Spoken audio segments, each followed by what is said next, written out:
दिल्ली के मुख्यमंत्री अरविंद केजरीवाल इन दिनों बीजेपी और पीएम मोदी के खिलाफ खूब हमलावर हैं। केजरीवाल पीएम मोदी की डिग्री पर सवाल उठा रहे हैं तो वहीं बीजेपी के दूसरे नेताओं पर भ्रष्टाचार का आरोप लगा रहे हैं। लेकिन इस बार केजरीवाल ने बीजेपी के उस नेता से पंगा ले लिया है जो विरोधियों को मुंहतोड़ जवाब देने में माहिर है। एक और केजरीवाल को पीएम मोदी की डिग्री मामले में कोर्ट से फटकार लगी तो वहीं बीजेपी के फायर ब्रांड नेता और असम के मुख्यमंत्री हेमंत बिस्वा शर्मा से पंगा लेना उन्हें भारी पड़ता दिख रहा है, क्योंकि सीएम शर्मा ने केजरीवाल को ऐसा घेरा है कि उनके लिए बोलना मुश्किल होता जा रहा है। दरअसल असम के मुख्यमंत्री हेमंत बिस्वा शर्मा और दिल्ली के सीएम अरविंद केजरीवाल के बीच जुबानी जंग अब भी जारी है। केजरीवाल के मेहमान नवाजी वाले बयान पर असम के सीएम हेमंत बिस्वा शर्मा ने पलटवार किया और उनकी तुलना औरंगजेब से कर डाली। शर्मा ने कहा कि हम मेहमान नवाज हैं, लेकिन जब औरंगजेब असम आया तो उसका स्वागत नहीं किया गया।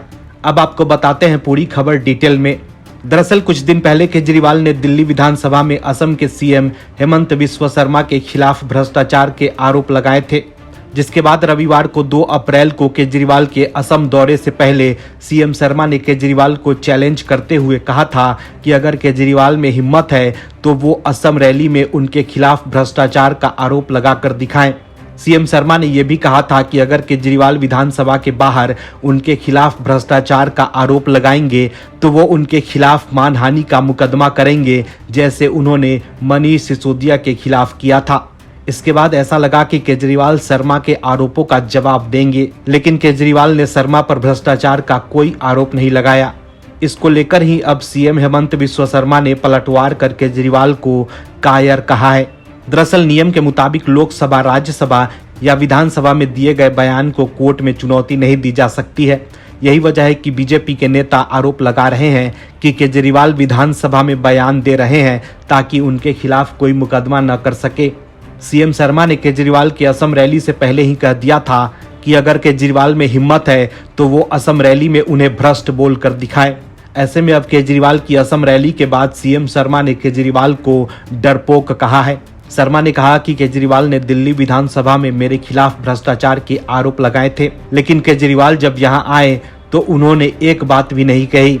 विधानसभा में उन्हें नियमों के तहत संरक्षण मिला है, लेकिन बाहर वही आरोप लगाने की हिम्मत नहीं हुई।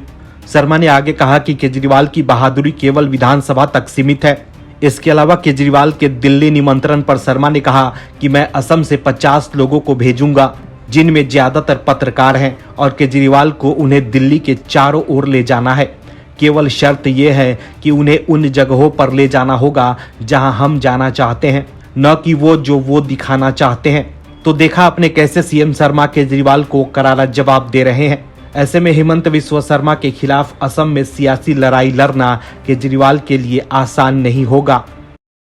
राहुल गांधी की जब से सदस्यता गई है तब से पूरी कांग्रेस बिलबिला रही है कि हाय ये कैसे हो गया, क्योंकि कांग्रेस और कांग्रेस का गांधी परिवार अपने आप को सभी संस्थाओं, राजनीतिक मर्यादा से ऊपर मानने लग गया था। तभी तो संविधान के अनुसार भी सदस्यता जाने के बाद पूरा कांग्रेस स्वामी के लिए बिलबिला गया कि ये कैसे कर दिया आपने हमारे स्वामी के साथ। हम तो अपने स्वामी को ही राष्ट्र और राज्य मानते थे। लेकिन ऐसा नहीं था। कांग्रेस को तब समझ आया जब कानून का चाबुक राहुल गांधी पर चला। हालांकि बीजेपी लगातार राहुल गांधी और कांग्रेस को एक्सपोज करने में लगी हुई है। कांग्रेस के वरिष्ठ युवा अयोग्य सांसद राहुल गांधी अभी हाल ही में कैम्ब्रिज यूनिवर्सिटी भाषण देने गए थे और राहुल के भाषण के दौरान उनके मंच पर पाकिस्तानी मूल के कमाल मुनीर खड़े थे, जिसे पाकिस्तान का सबसे सर्वोच्च नागरिक पुरस्कार भी दिया जा चुका है। राहुल गांधी ने वहां जाकर देश के लोकतंत्र पर गंभीर सवाल खड़े किए थे। इसके बाद से ही अमेरिका, इंग्लैंड और जर्मनी सरीके पश्चिमी देशों को भारत के आंतरिक मामलों पर बोलने का मौका मिल गया, जिसके बाद देश के विदेश मंत्री एस जयशंकर ने पलटवार किया है। क्या कुछ कहा है एस जयशंकर ने, बताते हैं आपको इस रिपोर्ट में। दरअसल राहुल गांधी की सदस्यता जाने को लेकर आई अमेरिका और जर्मनी के बयान पर विदेश मंत्री एस जयशंकर ने जवाब दिया। जयशंकर ने राहुल गांधी पर निशाना साधते हुए कहा कि पश्चिमी देशों को लंबे समय से दूसरों पर टिप्पणी करने की बुरी आदत रही है। वो ये सोचते हैं कि अन्य देशों के आंतरिक मामलों में उनके पास बोलने का ईश्वर प्रदत्त अधिकार है। इस दौरान विदेश मंत्री एस जयशंकर ने कांग्रेस नेता राहुल गांधी को लोकसभा की सदस्यता से अयोग्य ठहराए जाने को लेकर जर्मनी और अमेरिका की टिप्पणी के संबंध में एक सवाल का जवाब देते हुए कहा कि इसके दो कारण हैं। एक तो ये क्योंकि पश्चिम में लंबे समय से दूसरों पर टिप्पणी करने की बुरी आदत है। वो यही सोचते हैं कि दूसरों पर टिप्पणी करना किसी न किसी रूप में उनका ईश्वर प्रदत्त अधिकार है। उन्हें केवल अनुभव से सीखना होगा कि यदि आप टिप्पणी करना जारी रखते हैं तो आपके खिलाफ दूसरे भी टिप्पणी करना शुरू कर देंगे और ऐसा यदि होता है तो उन्हें पसंद नहीं आएगा। वहीं दूसरी वजह ये कि आप लोगों को अपने ऊपर टिप्पणी करने के लिए आमंत्रित कर रहे हैं। फिर अधिक से अधिक लोग टिप्पणी करने को उत्सुक हैं कि हमें दुनिया को ये कहते हुए उदार नियंत्रण देना बंद करना होगा कि भारत में समस्याएं हैं और अमेरिका और यूरोप आप चुपचाप क्यों खड़े हैं और कुछ क्यों नहीं कर रहे हैं। राहुल गांधी को इस बारे में अपनी दादी इंदिरा से सीखना चाहिए कि आपातकाल के दौरान जब पश्चिमी नेताओं ने वास्तव में लुप्त हो चुके भारतीय लोकतंत्र पर सवाल खड़े किए, तब इंदिरा गांधी ने कहा था कि भारत के आंतरिक मसलों पर विदेशी हमें पाठ न पढ़ाए। आम आदमी पार्टी की कथित कट्टर ईमानदारी की हवा निकलती दिख रही है। केजरीवाल अपने नेताओं को कट्टर ईमानदार बताते नहीं थकते थे, लेकिन बीते कुछ समय से आम आदमी पार्टी के नेताओं के मुंह से कट्टर ईमानदार शब्द सुनने को कम ही मिले हैं। इसके पीछे की वजह यह है कि कोर्ट में आम आदमी पार्टी के नेताओं की ईमानदारी एक्सपोज हो गई है।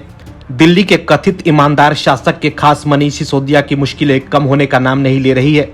मनीष सिसोदिया अभी नई आबकारी नीति में हुए कथित घोटाले में आरोपी होने के कारण सलाखों के पीछे हैं और लगातार कोर्ट का दरवाजा खटखटा रहे हैं। लेकिन केजरीवाल के खास मित्र को भ्रष्टाचार के मामले में राहत नहीं मिल रही है। एक बार फिर मनीष सिसोदिया को कोर्ट से बड़ा झटका लगा है। पूर्व डिप्टी सीएम मनीष सिसोदिया की न्यायिक हिरासत 14 दिनों के लिए बढ़ा दी गई है। मनीष सिसोदिया को राउ रेवेन्यू कोर्ट में पेश किया गया, जिसके बाद अदालत ने उन्हें 17 अप्रैल तक न्यायिक हिरासत में रखने का आदेश दिया। इसके साथ ही मनीष सिसोदिया की जमानत याचिका को रद्द करते हुए दिल्ली की कोर्ट ने बेहद अहम टिप्पणी की है, जो आम आदमी पार्टी और केजरीवाल के लिए बड़ा झटका है। दरअसल सिसोदिया की जमानत याचिका को खारिज करते हुए कोर्ट ने अपने फैसले में कहा कि सिसोदिया ही दिल्ली की शराब घोटाले के मास्टरमाइंड है। उन्हें रिश्वत के तौर पर 90 से 100 करोड़ रुपए मिलने थे। अपने 34 पेज के आदेश में स्पेशल जज M.K. नागपाल ने कहा कि आपराधिक षड्यंत्र में सिसोदिया ने ही एक्टिव रोल अदा किया। इसके अलावा स्पेशल कोर्ट का यहां तक कहना था कि सारे सबूत आम आदमी पार्टी के नेता के खिलाफ है। वो साफ तौर पर इशारा कर रहे हैं कि सिसोदिया करप्शन में पूरी तरह से शामिल थे। वहीं स्पेशल जज M.K. नागपाल ने यह भी कहा कि सिसोदिया को अरेस्ट करके सीबीआई ने कोई गुनाह नहीं किया है और न तो सीबीआई ने सुप्रीम कोर्ट के आदेश की अवहेलना की है और न ही कोर्ट की। सीबीआई ने सिसोदिया को तभी गिरफ्तार किया जब एजेंसी को लगा कि यह बेहद जरूरी था।